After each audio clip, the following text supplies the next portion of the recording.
Oi, com grande alegria, né? Vamos para mais algumas atividades práticas dentro da disciplina de tecnologia de alimentos, processamento de produtos agroindustriais, em base agroecológica e fundamentos da ciência e tecnologia de alimentos, né? É um prazer estar aqui com vocês.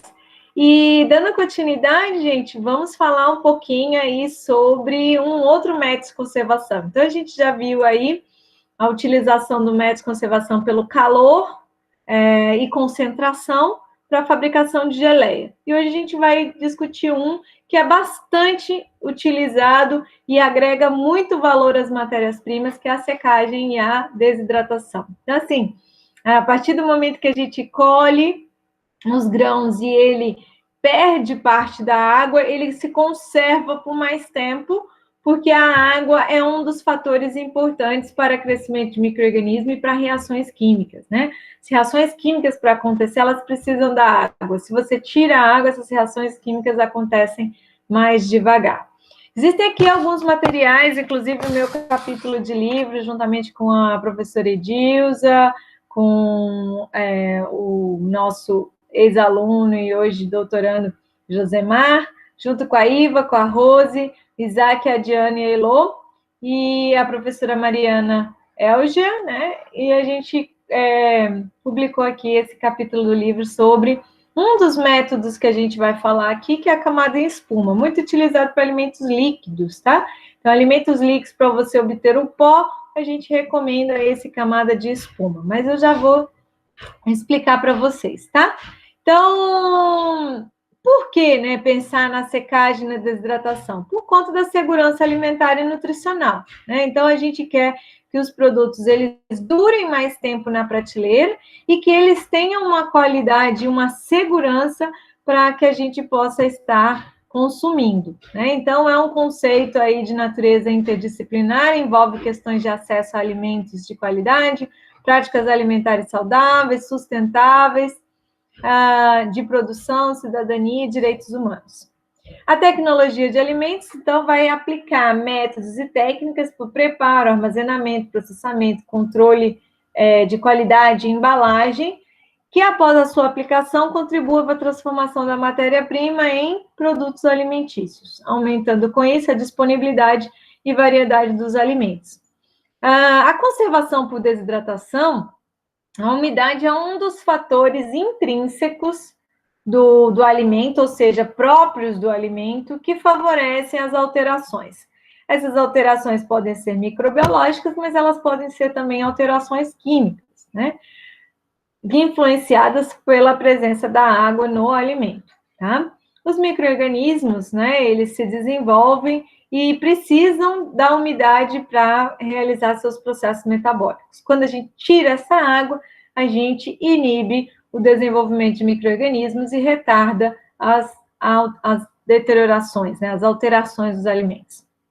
De acordo com Fellows, desidratação e secagem é a aplicação do calor sob condições controladas para remover por evaporação a maior parte da água presente no alimento, né?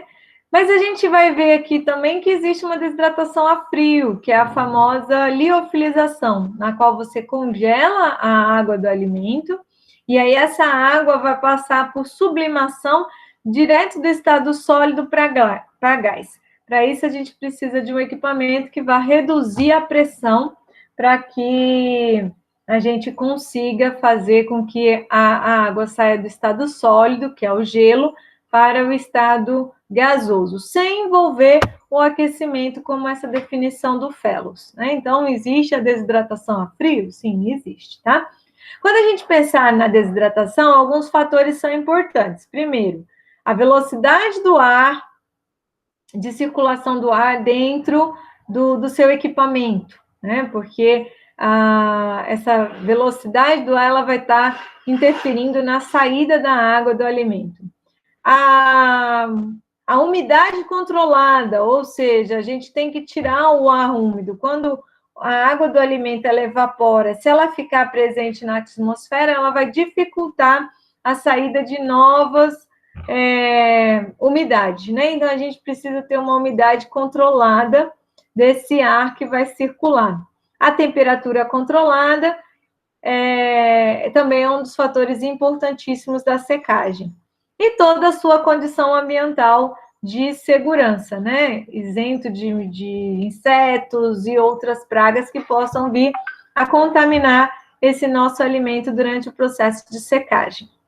É por isso que uma das desvantagens da secagem natural é que a gente não controla a temperatura, né? A gente não controla a temperatura do sol ao longo do dia, a gente não controla também a presença de insetos e pragas, né? E outras pragas. Então, a secagem natural tem essas desvantagens. Mas ela também tem vantagens, a secagem natural, né? Um método barato, não precisa de energia, né? Então, assim, a gente utiliza das condições do sol, mas também tem a questão de você não controlar a umidade, né? Então, por exemplo, à noite, com o orvalho, com o maior aumento da umidade, a gente já tem que tampar, a gente já tem que colocar uma lona, cobrir, para evitar que à noite ela reabsorva a umidade, né? Porque a gente não controla a umidade nessas condições ambientais. Também tem uma outra dificuldade, né, desvantagem no método de secagem natural, que é essa grande área para secagem, né? Então, imagina aí um grande produto de soja, milho, se ele fosse secar em secagem natural, demoraria muito e precisaria de uma grande área para secar em virtude da quantidade de produto colhido, né? Então, a secagem natural tem essa desvantagem também, que seria a necessidade diária, né, para que acontecesse a secagem. Que não encontra no caso da desidratação, né, que a desidratação, ela já utiliza-se de energia, controla-se a temperatura, a velocidade do ar, o tempo de secagem e o ponto final da secagem, ele é mais rápido, né? Porque, por exemplo, se você fosse deixar numa secagem natural, você ia gastar aí 15 dias. E em 2 dias você seca no desidratador. Né? Então, assim, existe diferença nesse sentido também. Trago aqui para vocês alguns vídeos importantes sobre desidratação e secagem. Não deixem de assistir esses vídeos, são muito, muito interessantes, tá? E vou falar aqui alguns dos métodos que a gente faz, né? E, inclusive na nossa aula prática, que é uma sugestão para que vocês possam estar fazendo, tá? O primeiro deles é o secador de cabine. O secador de cabine nada mais é que essa caixinha aqui que a gente pode estar fazendo, as prateleirinhas, né? E dentro a gente coloca uma resistência de chuveiro para gerar calor e um ventilador para circular o ar. E aí a gente só coloca um termostato para que a gente possa controlar a temperatura que a gente quer, né? Então você faz uma caixinha aí, por exemplo, de MDF, reveste ela internamente de folha de alumínio, né? Não é papel alumínio, folha de alumínio mesmo, tá, gente? Arrebita as canaletas, né? Arrebita aí as canaletas, coloca lá dentro uma resistência de chuveiro para gerar o calor e um ventilador, daqueles ventiladores de metal que a gente utiliza em geladeira, freezer, né? Então, isso vai fazer com que o ar circule ali dentro, o ar quente circule ali dentro e desidrate o produto, né? Isso daqui é o secador de cabine. Ele seca todos os produtos que você desejar. Banana, folhosos, hortaliças, tudo a gente consegue estar desidratando nele. Como é que a gente vai fazer? Né? Então, primeiro a qualidade da matéria-prima é essencial, tá, gente? Então, vamos lembrar aí que o pessoal da agropecuária vai estar preocupado com a variedade de banana que ele vai secar. Por quê? Porque existe a banana que é mais doce. E aí, quando você seca a banana que é mais doce, ela vai ficar com um Brix maior, né? Então, ela vai ficar mais doce após a secagem. Lembra, gente, que um aspecto importante da desidratação é que quando você tira a água do alimento, os nutrientes você concentra, né? Você concentra os nutrientes daquele produto. Então, a banana desidratada, ela vai ter mais quilocalorias do que a banana in natura? Vai, porque você concentrou os nutrientes. O leite em pó, ele contém mais quilocalorias do que o leite in natura? Contém, porque ele está concentrado, né? Você retirou a água, você retirou aquilo que diluía aqueles nutrientes, tá? E aí, então, fica mais concentrado. Tanto que lá na frente, quando a gente for ver iogurte, se você quiser um iogurte de maior consistência, a gente vai colocar leite em pó. Por quê? Porque a gente vai aumentar sólidos, né? A gente vai aumentar sólidos, a gente vai aumentar ali a concentração de nutrientes nesse produto quando você tira a água, tá? Tanto que as frutas desidratadas você come em menor quantidade do que as frutas in natura. Então, isso a gente pode fazer com tudo, tá? Esse método de secar a gente usa para todos os produtos, tá? Então, fez ali a seleção da matéria-prima que você deseja estar desidratando. Em seguida, a gente faz uma lavagem para retirar sujidades, terra, né? Posteriormente, dependendo da matéria-prima, principalmente se você não observou as boas práticas do campo, a gente vai fazer uma sanitização. O agente sanitizante que a gente utiliza é a solução de hipoclorito, tá? Aí a gente fez a sanitização, a gente vai fazer o descascamento, no caso da banana, no caso de algumas frutas, né, abacaxi. Fez o descascamento, a gente vai fazer o corte na forma como que a gente quer desidratar, coloca nas esteiras e leva para o desidratador, tá? E aí a temperatura, por exemplo, se estiver secando manjericão, orégano, alecrim, você precisa do aroma. Então, você vai usar temperaturas baixas. Você vai utilizar ali 30 graus, 40 graus no máximo, para que essa substância não volatilize. Se não tem problemas com aromas, né? Então, aí a gente já pode colocar 70 graus por 24 horas e aí ele vai desidratar. Lembrando que, assim, diminuindo a temperatura, a gente vai aumentar o tempo de secagem, tá? Professora, o meu é o secador natural, né? O solar aqui. Aí, gente, lá você não controla a temperatura. Você tem que ficar bastante em observação, porque lá você não controla a temperatura. À tarde, por exemplo, a temperatura do sol ela é mais elevada. Aí você vai ter que retirar um pouco do sol, levar para um ambiente em que não tem incidência de sol diretamente, né? Por quê? Porque a temperatura fica bem mais elevada e pode levar a alteração nas características sensoriais, tá? Quando o alimento é líquido, professora, por exemplo, eu tenho ali a polpa de cagaita e eu quero fazer em pó. Qual o método que a senhora recomenda? Eu recomendo esse daqui, desidratação em camada de espuma. Para alimentos líquidos, né, eu recomendo ela. O que a gente vai fazer? A gente vai fazer todo o processo, né? Lavagem, sanitização, depois descascamento, né? Se for polpa, a gente vai fazer o despolpamento, né? E batendo no liquidificador, que é a etapa de homogeneização. E aí nós vamos preparar a espuma. Você vai pegar 300 gramas da polpa que você quer desidratar, 45 gramas de um aditivo alimentício chamado Emulstab, que ele é um emulsificante, né? Ele vai fazer a espuma. E depois vai deixar bater em batedeira, em velocidade alta, por 30 minutos, né? Até ela dobrar de tamanho. E vamos levar para o secador, né? O secador de cabine, a 70 graus por 24 horas. Então, aí você vai ver que aquilo ali vai virar um pó, tá? E aí você obteve o pó.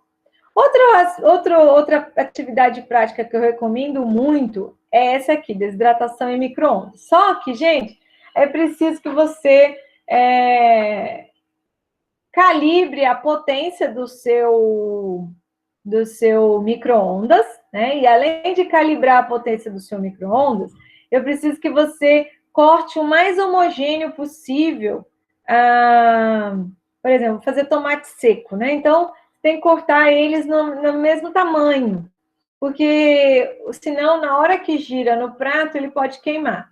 E quando você estiver girando no prato, você tem que ficar observando para que você possa tirar de acordo com aqueles que já secaram e aqueles que ainda não secaram, tá? Então é importante. Como é que a gente vai fazer? Vai fazer todo o processo: lavagem, sanitização, descascamento, se for para descascar, corte, se não tiver que descascar, a gente corta. E aí, depois que cortou, eu sugiro duas coisas. Se for frutas, vamos fazer uma desidratação osmótica antes, com uma calda de açúcar. E se for hortaliças, a gente faz uma desidratação osmótica utilizando sal de cozinha. O que é isso? Uma salmoura. A gente faz uma salmoura, coloca o produto ali alguns minutos, né? Não são muitos minutos, senão o sal vai entrar para dentro da sua hortaliça. E a gente não quer isso, a gente só quer que a água saia para a solução de sal. Mesma coisa as frutas, a gente não quer que o açúcar entre na fruta, a gente só quer que a água da fruta saia e vá para calda, né? Diminuindo aí a quantidade de água que a gente vai precisar tirar lá no micro-ondas. Isso aqui é uma etapa importante, porque alimentos, por exemplo, com muita atividade de água, eles vão queimar mais rapidamente, tá? Então, quando a gente faz essa desidratação de osmótica, a gente evita um pouco aquele processo de queima no micro-ondas, né? Além do que, a gente acaba fazendo o branqueamento, porque essa salmoura, ela tem que ter... Você tem que ferver essa salmoura, porque assim que ela estiver fervendo, aí você desliga e aí você já coloca. Então, a gente já dá um branqueamento nas hortaliças ou então nas verduras. Se for folhosos, gente, não precisa ser na água quente e não precisa também fazer desidratação osmótica, tá? Os folhosos. Mas se for cenoura, batata baroa, é importante fazer desidratação osmótica com temperatura alta, que aí a gente já faz o branqueamento. Branqueamento, gente, é um pré-tratamento.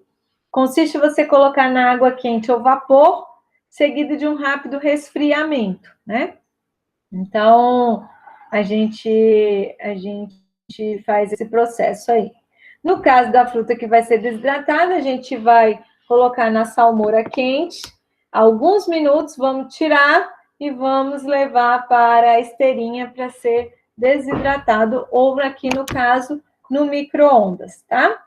Então, a gente coloca no prato do micro-ondas, tá? A gente coloca ali os tomates em rodelas cortados no micro-ondas e vamos colocando de minuto em minuto, né? Então, por exemplo, você coloca 5 minutos e observa. Aí vira, né? Coloca mais 5 minutos. É bom colocar no prato do micro-ondas um papel absorvente, né? Um papel que vai absorver essa água que vai sair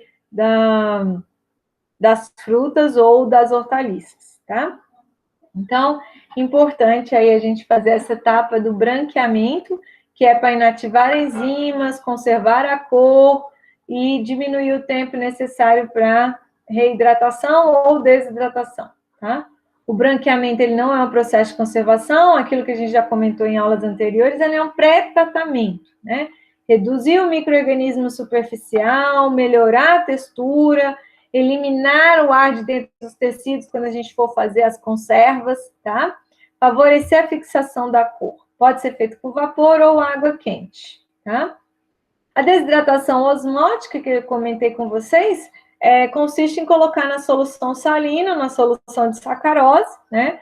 Desidratação osmótica para hortaliças, a gente usa o sal. Desidratação osmótica para frutas, a gente usa o açúcar, tá? Aí a gente faz uma calda grossa, 500 gramas de açúcar para 500 ml de água, vamos levar para aquecimento, quando ela estiver fervendo, aí a gente coloca as frutas, deixa alguns minutos, cada fruta, cada hortaliça tem o seu tempo de branqueamento, tá, gente? Mas aí a gente só deixa alguns minutos, porque a água vai sair da fruta e vai vir para a calda.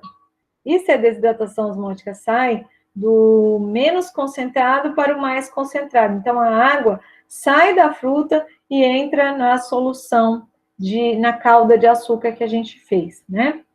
É tentar diluir a calda de açúcar. E nisso a gente tira a fruta com parte da água já retirada, tá? É importante fazer essa etapa. Se você deixar demais nessa calda, gente, aí, ó, a água inicialmente sai da fruta e passa para a calda, mas em compensação o açúcar vai sair da calda e vai entrar na fruta, para tentar o quê? Equilibrar aquele ambiente, né? Então, entrar num equilíbrio aquele ambiente. Então, não é bom deixar muito tempo na calda, porque senão entra açúcar, tá? A ideia aqui é só retirar parte da água, facilitando aí a desidratação. Daí, depois a gente vai colocar no aparelho micro-ondas, né? Então, aqui a gente tem exemplos, né? De couve, batata baroa, cenoura, inhame. Esse daqui foi ralado mesmo e desidratado em micro-ondas, tá? Fazendo esses processos aí. Alguns tempos de branqueamento, tá?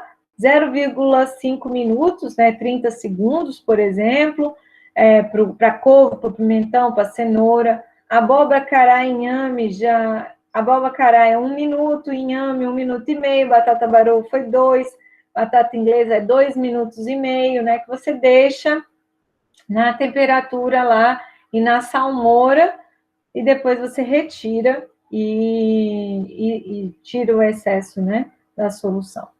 Aqui as frutas, é igual eu falei para vocês, o ideal é que a gente tenha um corte o mais homogêneo possível, porque algumas partes do micro-ondas podem queimar, né? Então, assim, é importante a gente deixar aí no micro-ondas, ou fazer o corte, né, de forma mais homogênea.